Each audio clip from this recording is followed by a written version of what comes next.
Hi, everybody. Today we are going to look at Psalm 30.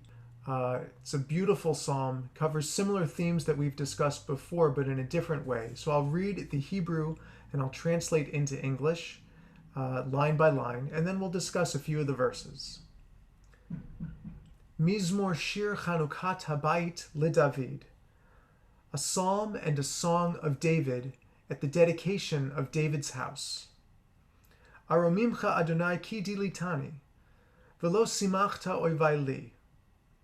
I will extol thee, O Lord, for thou hast lifted me up, and hast not made my foes to rejoice over me. Adonai Elohai, shivati elecha v'tirpaeni.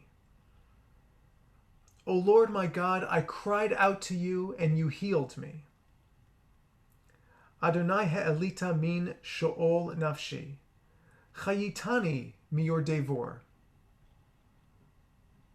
O Lord, you have brought up my soul from Sheol. You have kept me alive, that I should not go down to the pit. Zamru l'Adonai chasidav v'hodu l'zecher kodesho. Sing to the Lord, O his pious ones, and give thanks to his holy name. Ki rega be'apo chayim birtzono, ba'erev yalin bechi, v'laboker rina. For God's anger endures for but a moment. God's favor is for a lifetime. Crying may endure for a night, but joy will come in the dawn, in the morning. Ani amarti bishalvi bal emot le'olam. In my prosperity I said, I shall never waver. Adonai birtzoncha he'emadta lahari oz, histarta fanecha hayiti nivhal. You hid your face, O Lord, and I was afraid. I cried to you, O God, and to the Lord I made supplication. Ma betza bidami beridati el shachat, hayodcha afar hayagid amitecha. What profit is there in my blood when I go down to the pit? Shema Adonai v'choneni, Adonai heye ozer li.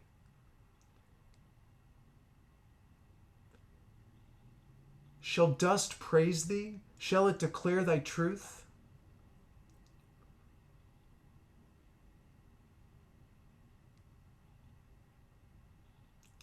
Hafachta mispadi lemacholi, pitachta sakiva tazamreni simcha. You have turned for me my mourning into dancing. You have loosed my sackcloth and girded me with joy and gladness. Leman yizamercha chavod velo yidom, Adonai Elohai le'olam odeka. To the end that my glory may sing praise to thee, and not be silent. O Lord my God, I will give thanks to thee forever. All right, now let's go back and talk a little bit about this psalm. The first verse says, Mizmor Shir Chanukat Habayit LeDavid, a psalm, a song in honor of the dedication of the house of David. So it's possible that this is a reference to the dedication at the first temple. But the first temple was dedicated by David's son Solomon, and David had already died. So it's not really likely that David wrote this song when the temple was actually dedicated. He was no longer living.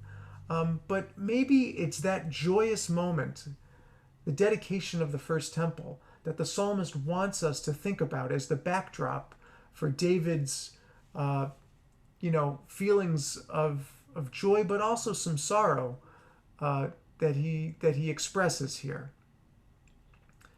The third verse says, God, I cried out to you, and you healed me. Vatir pa'eni. Maybe there was some physical healing. Maybe David was hurt, but more likely it's an emotional, spiritual healing that God granted to David as a special gift. So a question that's fair to ask is, well, what is David talking about? What is the healing that he was in need of? Now, the fourth verse, David evokes the image of descent into a pit.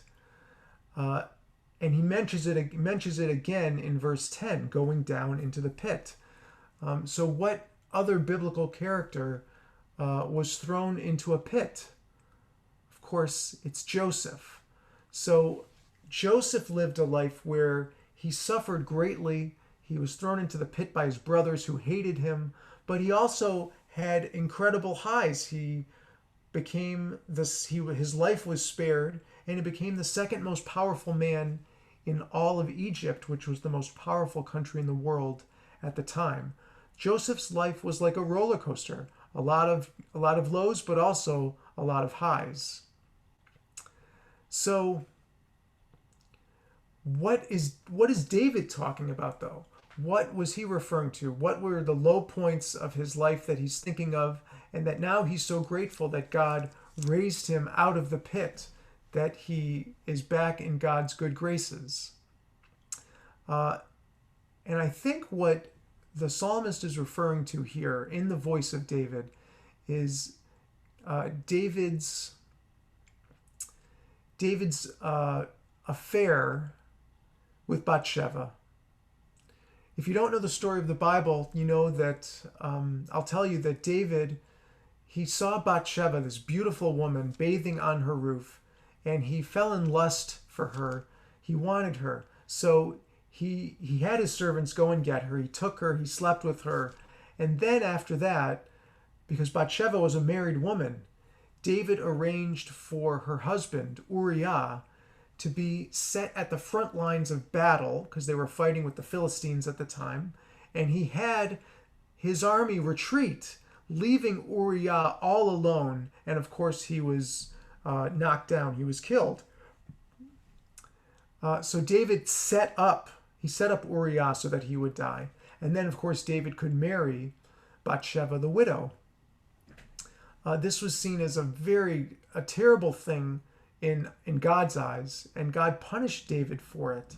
The first son of David and Bathsheba actually died. He did not live for very long. But God did forgive David once he really was truly sorry for this terrible thing that he had done. From that point on, even though God forgave him, David's life was like a roller coaster of highs and lows. There was much internal strife in the palace, a great deal of controversy and betrayal in his own family. And in fact, David's own son, not Solomon, but Avshalom, had a mutiny against his father and almost was successful in ousting David from the kingship. So David had a very difficult life after he made this unfortunate choice of stealing another man's wife and having Uriah killed. But David asked for forgiveness and God granted it. And that's why David says this beautiful verse 6, that the divine wrath fades. It only lasts for a moment compared with God's compassion and grace and love, which lasts for a lifetime. And it's a beautiful image. And then he says, there are tears at night, but forgiveness, but joy comes in the morning.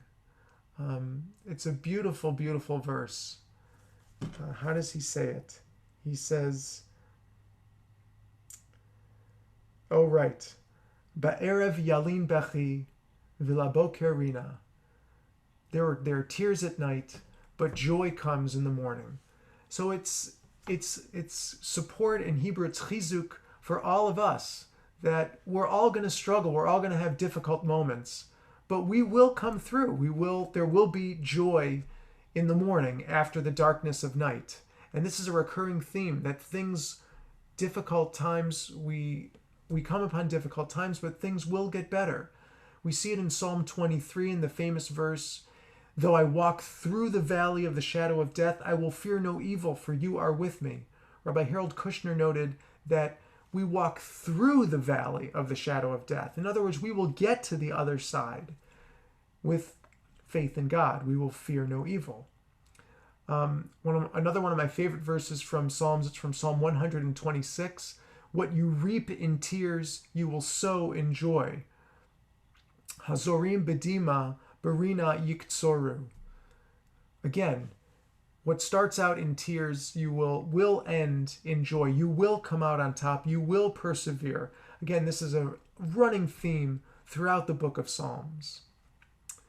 This idea of reversal of fortune, that we can get through the darkness and get to the light. And that's why the psalmist, the second to last verse, is another beautiful image. "You have turned for me my mourning into dancing. Hafachta mispadi lemacholi." Right? "And you have removed my sackcloth. Pitachta saki." And you've given me joy. Vatazamreni simcha. You've taken off my sackcloth and you've girded my loins with joy.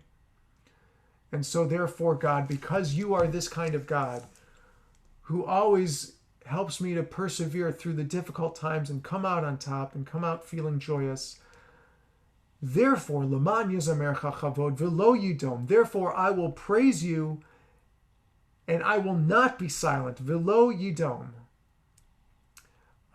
Just beautiful language. And by the way, we're talking about Joseph before. When the psalmist says, "Ma betza bidami," what profit is there in my blood going down, to the netherworld, to the pit? This is the same exact language that is used in the Joseph story. When Judah decides to save Joseph and sell him into slavery, he says, "Ma betza bidamo." What profit is there for us? What good is it for us if his blood is spilled, if he's just killed?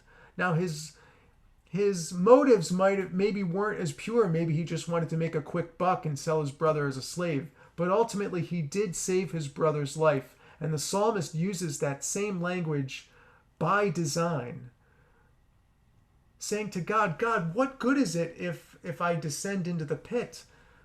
Bring me up out of the pit so that I can praise you. Leman Yizamercha Chavod V'lo Yidom, so I can praise you and I won't be silent." It's so beautiful. I mean, the psalmist uses this image in order to convince God to save his very life. Just gorgeous. So that's all for now. Again, that's Psalm 30. Psalm 30. Thanks, everybody.